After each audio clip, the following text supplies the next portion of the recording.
سلام قشنگای من، چطورین؟ امروز اومدم با یه سیب زمینی تنوری خیلی خوشمزه با سس ایتالیایی. بزن بریم درستش کنیم.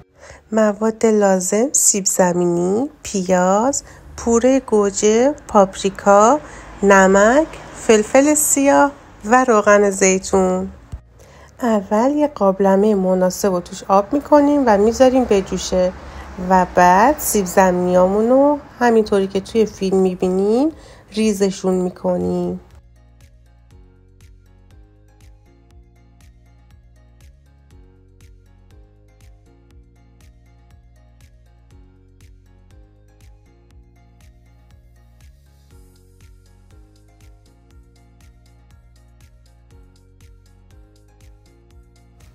پیازامونم همه رو نگینی خیلی کوچولو ریزشون میکنیم.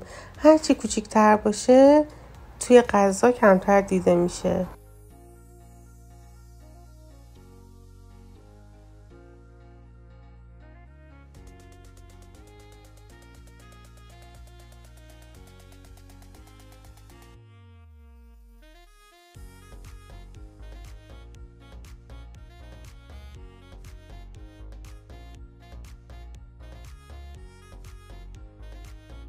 توی یک مایتابه مناسب روغن میریزیم و میذاریم پیازامون سرخ بشه. وقتی که آب جوشید سیب زمینیامون رو میریزیم داخلش. به مدت 7 دقیقه میذاریم سیب زمینی‌ها توی آب جوش بمونن. وقتی پیازا یه کوچولو سبک شدن بهش زردچوبه اضافه کردم. یه کوچولو پودر سیر هم بهش اضافه کردم. شما میتونین از سیر تازه استفاده کنین.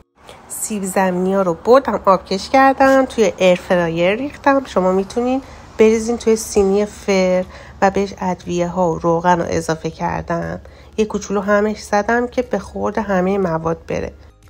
به پیازامون پوره گوجه اضافه کردم و همچنین ادویه ها رو بهش اضافه کردم و گذاشتم یه کوچولو دیگه همه مواد با هم دیگه سرخ بشن. سیب زمینی‌ها رو گذاشتم توی ایر فرایر با دمای 180 درجه و به مدت نیم ساعت و تمام. اینم از سیب زمینی تنوری با سس خوشمزه ایتالیایی. امیدوارم درست کنین و لذت ببرین. من روی موادم یه کوچولو نعنای خشک ریختم واسه تزیینش. امیدوارم لذت ببرین. خوشحال میشم اگه درست کردین واسم بنویسین.